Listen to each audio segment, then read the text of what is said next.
Hello, welcome to the American Business Podcast. I'm Kevin Deveji, your host.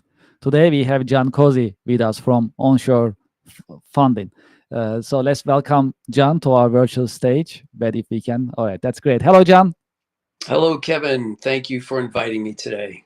Yeah, welcome to the podcast. Thank you very much for your time and thanks for being with us. As a start, would you please introduce yourself and your company to our audience? Sure. I'm a solo practitioner in onshore funding. It's just a name that people might remember. We specialize in business loans and business lines of credit. We only work with business owners, and that's it's a complicated field. So I just focus on those two aspects of things, compared to people who want to get stock investors and equity in their company. It's a different kind of animal. So we just focus on business loans and business lines of credit. How did you choose your career? I've kind of evolved into that. I started off in college as a computer science and math and economics major, moved into business school directly in finance, fell in love with options, was an institutional options trader and salesman, worked in financial investments, technology, investment research, and it was an evolution. My latest role was with a company that did a very narrow form of funding. And I realized that as I was interviewing potential businesses, that I should be able to offer them a variety of solutions as opposed to just one solution. So many people will go to a bank for a loan and they don't qualify for a loan, but they don't know that there are so many other funding sources out there after the bank says, "I'm sorry, we can't do that," or their loan application is turned down. So I think I can serve people and businesses better by being a generalist. Can you please tell us about your work a little bit? What are the exciting and challenging parts of your work? Oh my gosh, there are so many, so many challenges.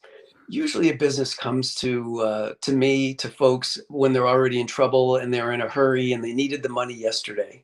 So really, it's the timing challenge. And sometimes the timing is, I need to get this $500,000 loan done by Monday, and of course today is Friday. That kind of thing. You just can't help them then. The challenges are working with what the resources of the business owner has. For example, the business owner may not have, if they're a real small business owner, they may not have the financials that you need.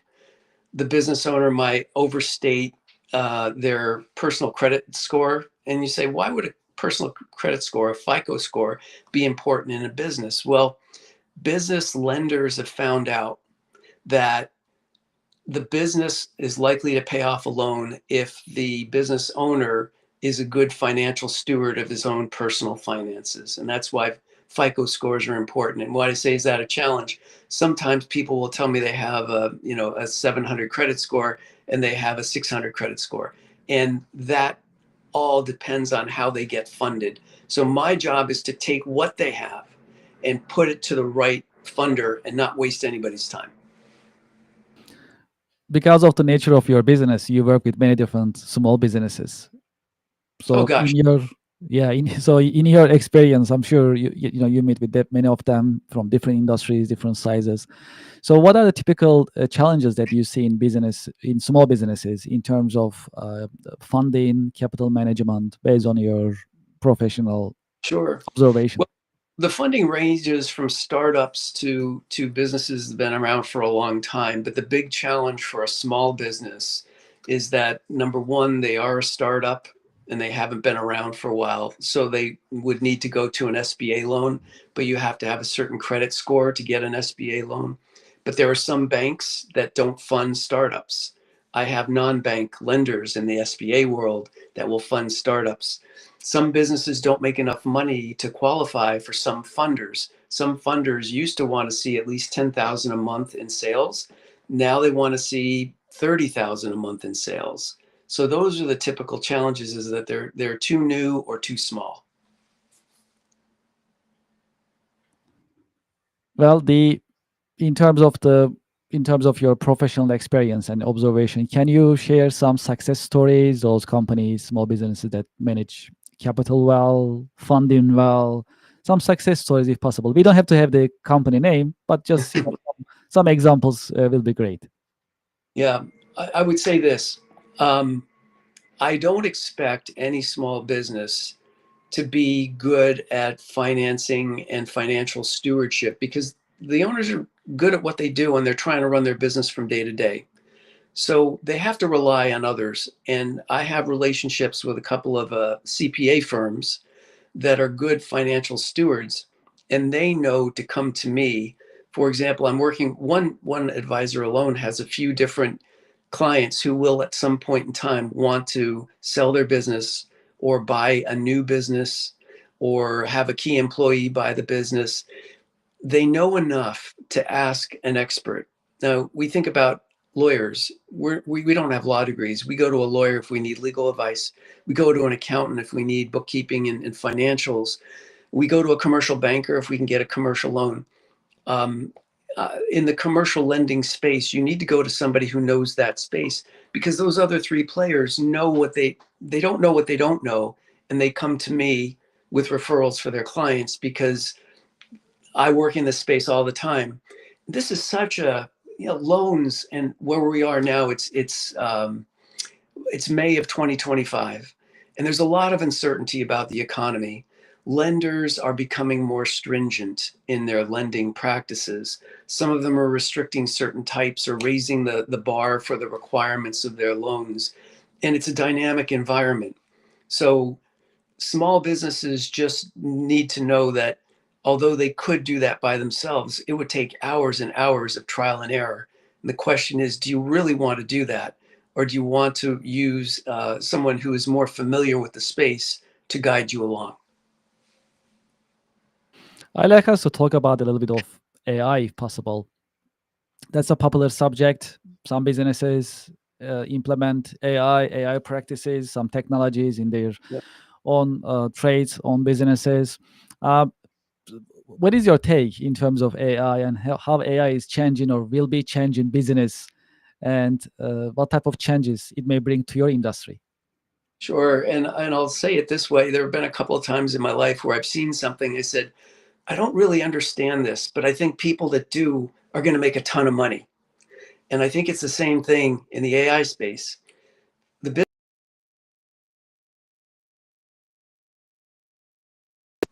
the businesses are trying to figure it out right now, and there's trial and error. But in the financial space, it could be highly leveraged.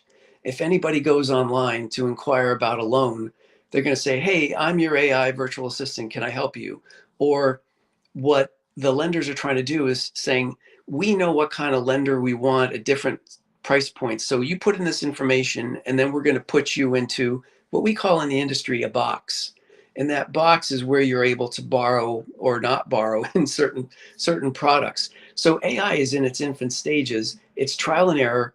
It's not the magic bullet now, but down the road, it's only going to get better and better. And one thing, Kevin, you and I know this, the most successful businesses in the world, you think about Amazon, you think about Google, they're the businesses that have the most, they harness technology in the greatest possible way possible. So in the lending space, a lot of mistakes come from human interaction. If you keep things away from humans, there's a less likelihood of making a mistake until you get to the very end where there is going to be some kind of interaction possibly. So it's in its infancy and it's only going to get better and better. Let's talk about some predictions, if that's okay. What is your take in terms of predictions? What will happen in 2025 and beyond in terms of economy, job market, as well as capital funding industry, you will say?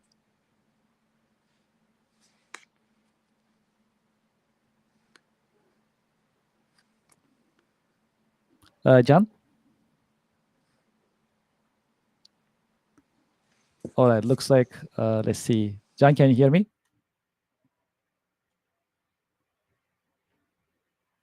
All right, let's give him a minute. Well, in the meantime, yes. So, all right. So let's see. Let's make sure he connects, and then we continue our conversation. All right. So can you hear me now? Yes, thank you. All right, perfect. Yeah. Yes, I was talking about predictions. If we can talk about predictions a little bit, what is your take in terms of 2025 and beyond?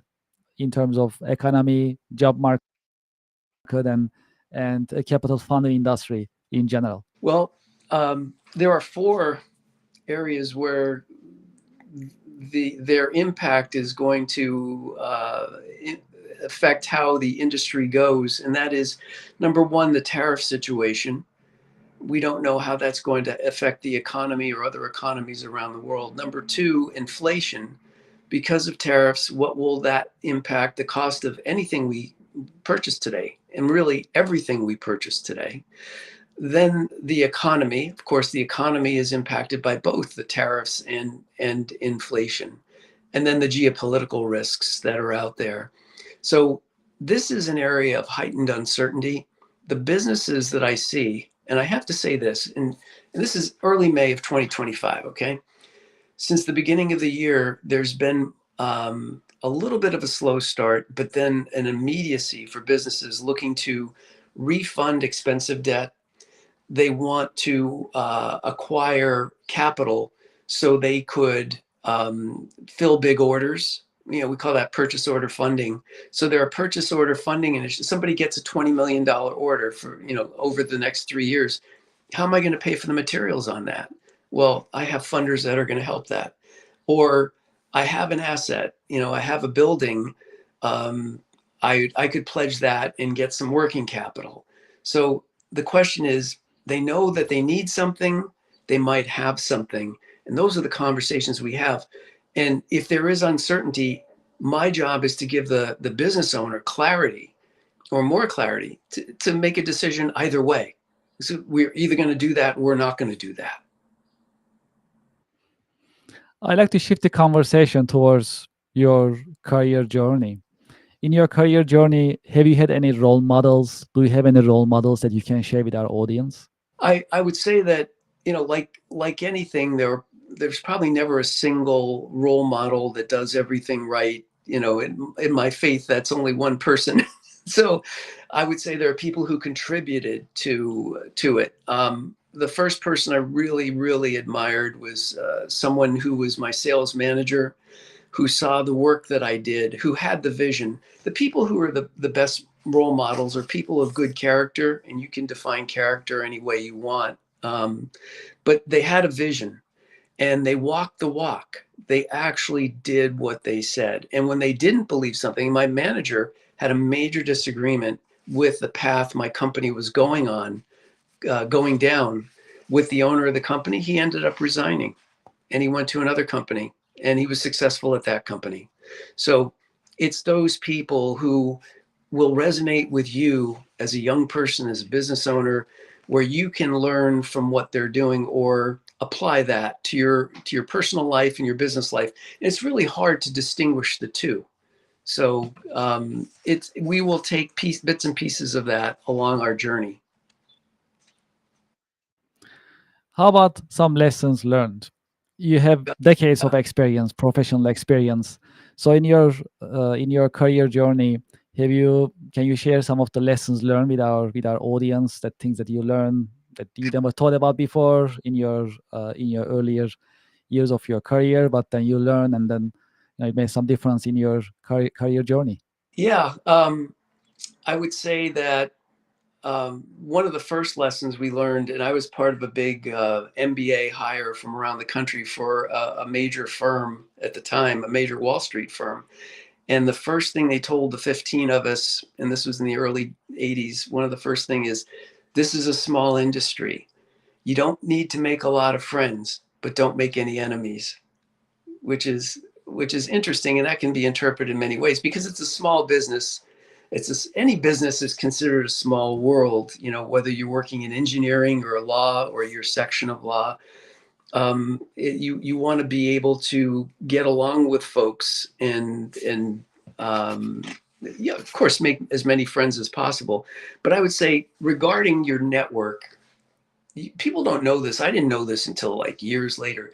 Your Rolodex, as we used to say, or your contacts folder is your single most important assets. I had a few jobs that I got just from working with either clients or people who I was close with for a couple of years. So they get to know, like, and trust you.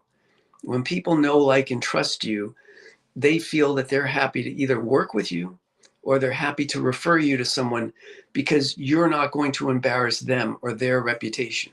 So, two things. It's like keep in touch with your network and grow your network. Well, one of the things that we focus on, which happens to be the most important part of our podcast, is sharing educational content with the next generation. We have a lot of young professionals listening to us, as well as seasoned professionals listening on our podcast. What is your take in terms of internship programs for the next generation to prepare themselves for their career journey in Sure. general? I've seen this firsthand in my companies and in other companies.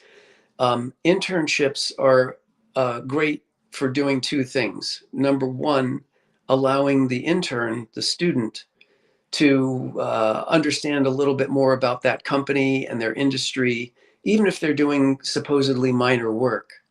And number two, it's the opportunity to see if that company would be interested in that intern when the intern graduates.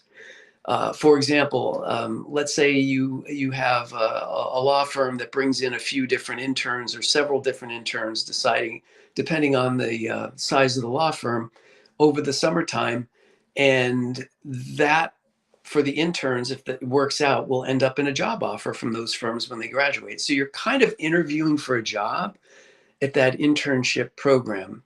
There's an old magazine called Success. It's no longer in existence, by W. Clement Stone. He was the publisher, and he had an issue every month, every year that said everybody sells, and you and I are selling all the time. And I think people need to understand that that's what they are in fact doing, is they're creating their own brand, whether they're aware of it or not. Yes, these are important insights. Much appreciated. I talk to young generation, next generation as well, in terms of how they should prepare themselves for their career path, and what they should be doing in this preparation process. So, for those in next generation workforce and professionals, for those who are thinking about being in finance, funding, or capital management industry, do you have any career advice for them that you can share here in our podcast Yeah, the episode? first thing is, if you think you know the industry, you don't. Unless you have a parent or a close friend or relative who can tell you about the industry, you really don't. I had no clue coming onto Wall Street. When I was working at my firm, my first firm, they had 10 different areas of specialization in institutional sales and trading and services. And that didn't even count investment banking. So it's going to be, for you as an intern, for anybody as an intern, a discovery process. It's like you're going to see a certain aspect of this, and then you're going to learn about it, and then your opinion is going to be formed. I thought I knew a lot about the stock market. I think it wasn't until like 25 years in that I think I had a clue, and it scared me for what I didn't know. So I would say for the individuals, if you might have an inkling, and sure, go ahead and pursue that. But where I am today in lending, in commercial loans and lines of credit, is really a culmination of a lot of the skill sets that I acquired over the decades. John, thank you very much for your insights. Before we end our episode, how our audience can reach out to you if they like to get in touch with you, continue this conversation, or they like to contact you. What is the best way to Thanks, contact you? Kevin. Well, I hope it's in my nameplate there. It's John K at onshorefunding.com. But I think they should just go to the americanpodcast.tv website and get in touch Okay. with you, and you can get Yes. in touch with me. All right. Sounds great. John, thank you very much for your time, and thank you for sharing your insights with our audience Thanks for today. the time, Kevin. Nice to see you. It's a pleasure, as always. Thank you very much. And to our audience, thank you very much for listening to us today. We had another informative session with John Cozy from Onshore Funding, and we are planning to have many more other informative sessions to bring you informative, educational business content every week. Also, thank you so much for your support on YouTube. We have more than 14,000 YouTube subscribers, and this number is growing on daily basis. That's really motivational for us. If you haven't done so, please go to our YouTube channel, American Business Podcast for Next Generation ABP. Please subscribe, like, share leave your comments. We really appreciate it. If you have an idea that you'd like us to cover in one of our podcast episodes, you can send us an email, americanbusinesspodcast@gmail.com. If you like to be a guest in one of our podcast episodes, also you can send us an email. We keep an open mind. We love to hear from you. You send us emails, messages. We are very happy. We respond. We are very responsive in that sense, and we'll continue to do so. So you can reach out to us anytime for any ideas that we can cover in podcast, or you like to be a guest.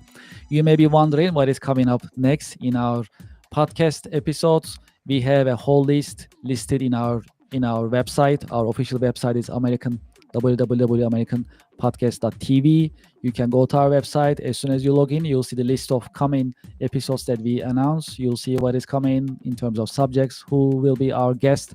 You can also see that. And you can also see our Spotify link, Amazon Music link, and other links as well, including YouTube channel.